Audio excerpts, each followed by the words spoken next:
Pour commencer, sachez que vous n'êtes pas seul. Il y a quelqu'un qui pense à vous. Écoutez ma voix, elle va vous accompagner pendant quelques minutes. Ensuite, quand ce sera fini, peut-être que vous vous sentirez déjà un peu mieux. Vous vivez sans doute des moments compliqués en ce moment et parfois angoissants, mais au fond, vous avez des ressources. Il est possible d'en ramener à la surface, ici et maintenant. D'ailleurs, en parlant d'ici et maintenant, comment vous vous sentez là, tout de suite, dans votre corps? Comment ça se passe? Tenez par exemple votre respiration, elle se situe où actuellement? Plutôt coincée tout là-haut dans votre gorge? Ou un peu plus bas dans votre poitrine? Ou un peu plus bas encore dans le ventre? Bon, c'est pas très important en fait où est-ce qu'elle se trouve. Ce qu'il est, en revanche, c'est de se pencher dessus. C'est se demander, tiens, ma respiration, elle se trouve où? Elle est comment? Elle est rapide? Elle est plutôt lente, plutôt basse? Rien que de faire cela, vous allez constater que quelque chose, quelque part dans votre corps, est déjà en train de se relâcher. Comme si, rien que le fait de vous mettre à l'écoute de ce qui se passe à l'intérieur, votre corps vous écoute en retour. C'est comme un échange entre deux amis qui ne se sont pas vus depuis longtemps. Et si cela ne se peut pas encore, de se détendre, c'est ok aussi. Et pendant que votre corps fait cette petite pause, ou ne se relâche pas tout à fait, nous allons passer en revue les différentes émotions que vous pouvez ressentir en ce moment. Chacun gère la situation comme il le peut, avec ses moyens. Ce qui est important là, c'est de ne pas perdre pied. Pour cela, la première chose à comprendre, c'est de garder le contact avec soi. Si nous sommes déconnectés de nous-mêmes, c'est plus difficile d'avoir accès à nos besoins et à nos ressources intérieures. Et pourtant, nous en avons plein.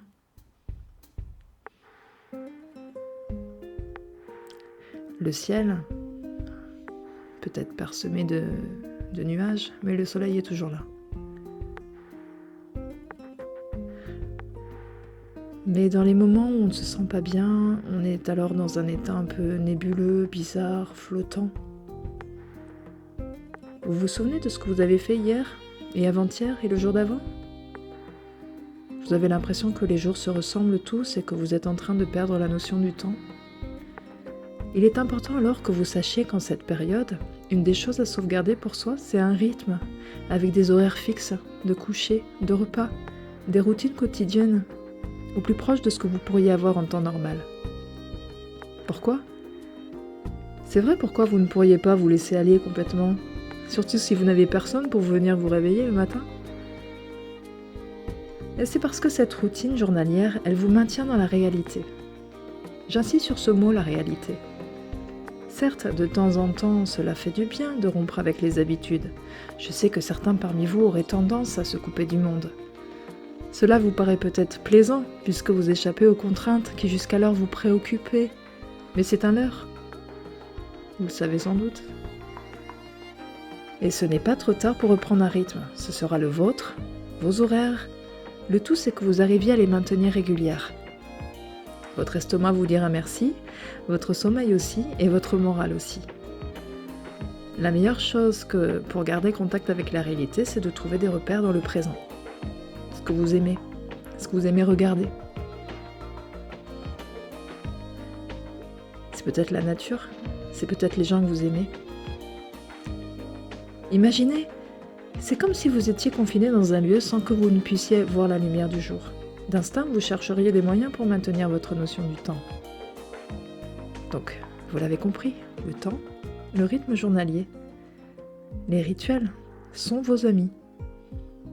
Vous avez opté pour un pyjama de jour et un autre de nuit, c'est déjà super. Vous verrez que petit à petit, vous serez moins confus ou confuse, vous aurez les idées plus claires et vous serez de meilleure humeur.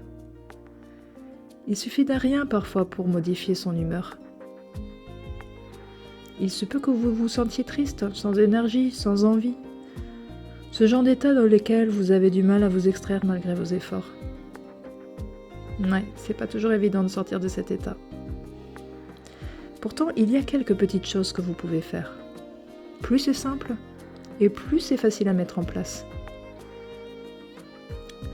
Et puisque vous êtes en train de m'écouter là, eh bien, c'est que vous êtes déjà en train de faire une pause. C'est peut-être nouveau pour vous.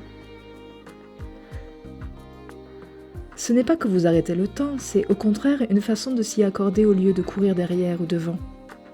Profitez de ce petit instant de calme pour respirer un peu.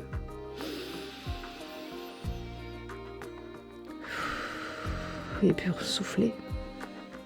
Que vous soyez sous pression ou perdu dans l'ennui, appréciez ce petit moment de pause. Tenez, écoutez la musique.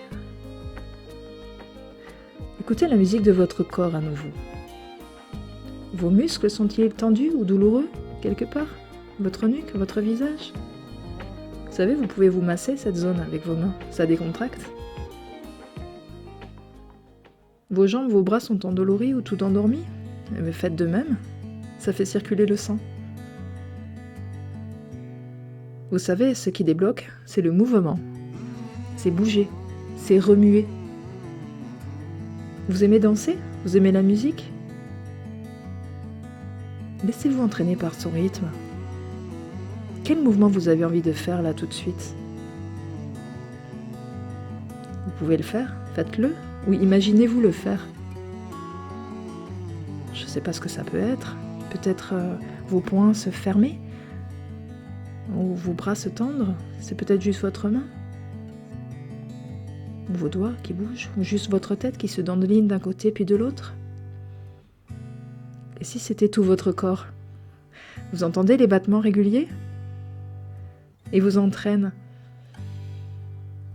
Et bougez avec eux, vous savez, le mouvement, c'est la vie. On sait que l'exercice physique améliore l'humeur en augmentant les niveaux de certains neurotransmetteurs comme la sérotonine, l'endorphine dans notre cerveau.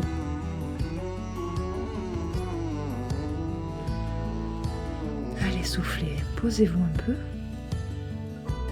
et observez vos différentes sensations corporelles et émotionnelles.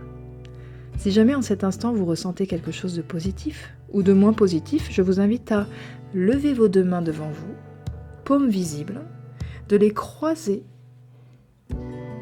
les bras et de les ramener contre vous, les mains à plat, le bout des doigts dans le creux de l'épaule, comme si vous faisiez un câlin à vous-même. Et là, faites de petits battements lentement, de manière alternée, gauche, droite, en suivant le rythme de la musique. Voilà. Et respirez plus profondément. Tapotez, respirez, et souriez même si vous en avez envie. Et puis arrêtez. Ça suffit, quelques mouvements, pas plus. Ça va? Observez ce qui se passe à l'intérieur de vous, et puis reprenez. C'est le câlin du papillon. Tapotez dans le creux de votre épaule et respirez. Soufflez. Et voilà. Faites une pause.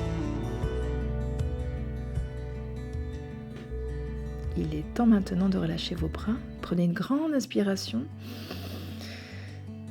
Ouvrez les yeux si vous les avez fermés et puis prenez conscience de ce qui vous entoure. Vous pourrez reproduire ces mouvements et respirer dès que vous en ressentez le besoin. Il suffit juste d'y penser. C'est tout simple. Je vous donne rendez-vous dans une prochaine vidéo consacrée à d'autres émotions. Et en attendant, prenez le temps de vous écouter et pourquoi pas de danser ou de chanter. Ou les deux. À bientôt.